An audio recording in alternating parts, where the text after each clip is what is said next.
બોલો જ્યારે પણ આપણે કોઈ પણ જિનાલયમાં ભગવાનના ગભરમાં જ્યારે પૂજા કરવા જઈએ દરેક જગ્યાએ આ રીતનું હોય. દરેક વ્યક્તિ જાણતા અજાણતા પણ એની પર પગ મૂકીને જાય છે. એની પર પગ મૂકાય નહીં, કારણ કે આ આપણો મોક્ષનો દરવાજો છે. તમે પગ મૂકીને જાઓ, પાછળ પૂજા કરવા જનાર એ આમ કરે, એની આંગળીએ તમારા પગની રસકણ લાગે ને એ આંગળીથી આપણે ભગવાનની પૂજા કરીએ તો આસાધના બહુ લાગે. એટલે એને હંમેશા ઓરંગીને જવાનું છે. આ રાગ છે અને આ દ્વેષ છે. પુરુષ હોય કે સ્ત્રી ગમે તે બાજુથી એની પર પગ મૂકીને જવાનું છે. આ રાગને આપણા પગથી કુચલી નાખવાનો છે. ભગવાનની પૂજા કરતી ઘડીએ સંસારમાં આપણે કોઈના પણ માટે રાગ રાખવાનો, હું અને તું, મારું કોઈ નહીં.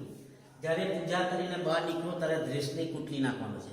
દ્વેષને કુટલી એટલે ભગવાન જોડે નક્કી કરવાનું કે તારી પૂજા કર્યા પછી સંસારની અંદર મારો કોઈ વેરી નહીં, મારો કોઈ શત્રુ નહીં. દરેક જીવોને આપણે ખમાઈને અહીંયાથી બહાર નીકળવાનું છે.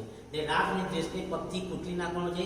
એને ઓરંગીને જવાનું છે. એની પર પગ મુકાય નહીં, કારણ કે જેની ઉપર આપણે પગ મૂકીએ એને પૂજાય તો નહીં છે.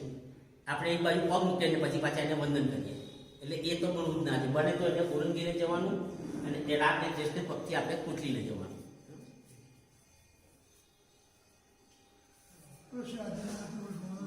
રામેશ્વર